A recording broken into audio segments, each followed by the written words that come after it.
आप देख रहे हैं पल पल न्यूज और मैं हूं आपके साथ नदीम अकरम। यमन और सऊदी अरब के बीच कलह 1980 से लगातार देखने को मिल रहा है, जहां दोनों देशों के हालात इस कदर हैं कि अभी तक सुधरने का नाम नहीं ले रहे। जहां लगातार तनातनी सऊदी अरब और यमन के बीच देखने को मिलती है।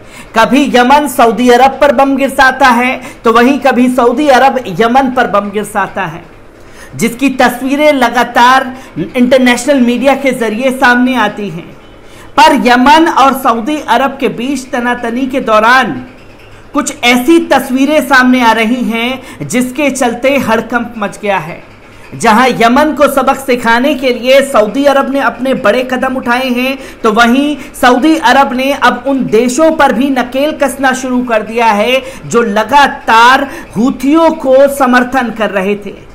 यानी कि हूथी विद्रोही वो यमन की तरफ से सऊदी अरब से लोहा लेते हुए अक्सर दिखाई देते हैं और हूथी विद्रोहियों को समर्थन करके ये दिखाने की कोशिश की जा रही है कि देखिए सऊदी अरब पर हम लोग नकेल कस सकते। उनमें कई देश शामिल हैं, जिसमें सबसे पहला नाम शामिल आता है अमेरिका का। और अमेरिका और सऊदी अरब के बीच बीते दिनों क्या कुछ हुआ है ये सबने देखा, और किस तरीके से इस विवाद के बाद हूथियों की तरफ से बम बरसाए गए सऊदी अरब के ऊपर, ये तस्वीर को भी दुनिया ने देखा।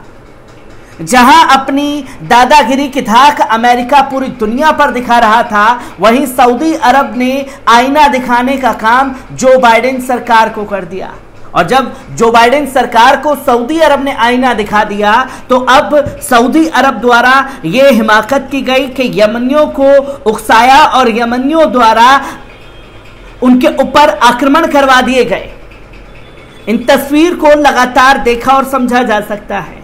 पर अब वो देश भी इसमें शामिल हो गए हैं जो खुल करके हूथियों का समर्थन कर रहे थे। उन 10 नागरिकों को भी ब्लैकलिस्ट कर दिया गया है जो हूथियों का समर्थन कर रहे थे। 15 कंपनियां भी उसमें शामिल हैं जो कि पूरी तरीके से हूथियों को फाइनेंशियली मजबूत करने पर लगे हुए थे, जिसमें भारतीय नाम भी शामिल हैं और भारतीय कंपनियां भी शामिल हैं, जिनको ब्लैकलिस्ट करने का काम किया गया है, खासतौर पर सऊदी अरब सरकार द्वारा। सऊदी अरब सरकार ने यह कदम उठा करके यकीनन खलबली मचा दी है उन देशों में और उन नागरिकों को ब्लैकलिस्ट करके जिन लोगों को यह लगता था कि उन लोगों के ऊपर कभी नकेल नहीं कसी जा सकती। पर सऊदी अरब ने 2 भारतीय हिंदुओं के ऊपर नकेल कस के और जो संघी मानसिकता से जुड़े हुए थे उन्हें ब्लैकलिस्ट करके मोदी सरकार को भी आईना दिखाने का काम कर दिया गया है। कौन सी कंपनियों को ब्लैकलिस्ट किया गया है और क्या क्या नाम उसमें शामिल हैं, एक बार इस पूरी रिपोर्ट पर नजर डालते हैं। आपको बता दें कि सऊदी अरब ने 31 मार्च को उन 25 लोगों और संस्थाओं को ब्लैकलिस्ट कर दिया जो हूथी समूह की खातिर वित्तीय गतिविधियों को सुविधाजनक बनाने में शामिल हैं। लोगों की सूची में 10 लोग हैं, जिसमें 2 भारतीय हिंदुओं के भी नाम शामिल किए गए हैं। देश की प्रेसिडेंसी ऑफ स्टेट सिक्योरिटी ने अमेरिकी ट्रेजरी विभाग के समन्वय से इन लोगों और संस्थाओं की सूची को अंतरिम रूप दे दिया है, जिसमें अमेरिकी ट्रेजरी विभाग को ये लिस्ट दी गई और पूरी तरीके से ये ऐलान कर दिया कि ये 10 नाम हैं और ये 15 कंपनियां हैं जिसे हम ब्लैकलिस्ट कर रहे हैं, जिसमें पहला नाम शामिल आता है चिरंजीवी कुमार सिंह भारतीय, जो कि भारतीय मूल के रहने वाले हैं, हूथियों को समर्थन कर रहे थे सऊदी अरब के खिलाफ। तो वहीं अब्दुल्ला दायल अहमद यमनी निवास के रहने वाले, तो वहीं कॉन्स्टेंटिनो ग्रीक के रहने वाले, तो वहीं सईद अहमद मोहम्मद अल जमाल यमनी मूल के रहने वाले, तो वहीं मनोज सभरवाल भारतीय मूल के रहने वाले, तो वहीं जामी अली मोहम्मद सोमाली मूल के रहने वाले, हानी अब्द अल मजीद मोहम्मद असद यमनी मूल के रहने वाले, तो अब्दी नासिर अली महमूद ब्रिटिश मूल के, तालिब अली हुसैन अल अहमद अल रवी सीरियाई मूल के, तो अब्दुल जलील मल्हा सीरियाई मूल के। अगर बात की जाए जब यमन की बात हो रही है तो 3 नाम यमनी मूल के आते हैं और 2 नाम जो हैं आते हैं भारतीय मूल के और 2 नाम जो आते हैं खासतौर पर आपके सीरियाई मूल के।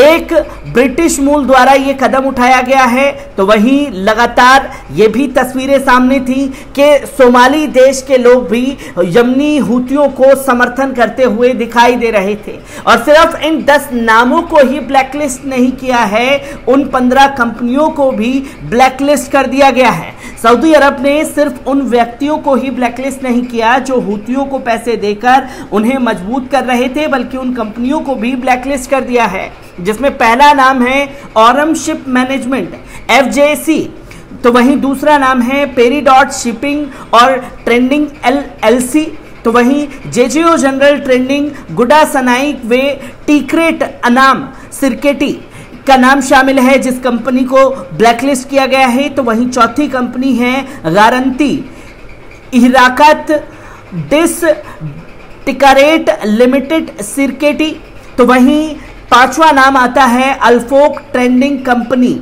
जो कि LAC है, तो वहीं 6ठा नाम आता है एक्सचेंज और प्रेषण के लिए अलमाइया एक्सप्रेस कंपनी, तो वहीं अल हता एक्सचेंज कंपनी को भी ब्लैकलिस्ट कर दिया गया है। तो वहीं अदून जनरल ट्रेंडिंग LLC को भी ब्लैकलिस्ट किया गया है। तो वहीं एक्सचेंज कंपनी के लिए स्वेड एंड सन्स को भी ब्लैकलिस्ट कर दिया गया है। तो वहीं अदून जनरल ट्रेंडिंग LLC को भी ब्लैकलिस्ट किया गया है। तो वहीं आयात और निर्यात के लिए मुअज़ अब्दुल्ला दायल की कंपनी को भी ब्लैकलिस्ट कर दिया गया है। तो वहीं नाम आता है फानी ऑयल ट्रेंडिंग FJE को भी ब्लैकलिस्ट किया गया है। तो वहीं अदुन जनरल ट्रेंडिंग FJE की कंपनी को भी ब्लैकलिस्ट कर दिया गया है, जिसमें ट्रिपल सक्सेस है MOI 9167148 जो कि पूरी डिटेल दी गई है, इस कंपनी को भी ब्लैकलिस्ट कर दिया गया है। तो वो लाइट मून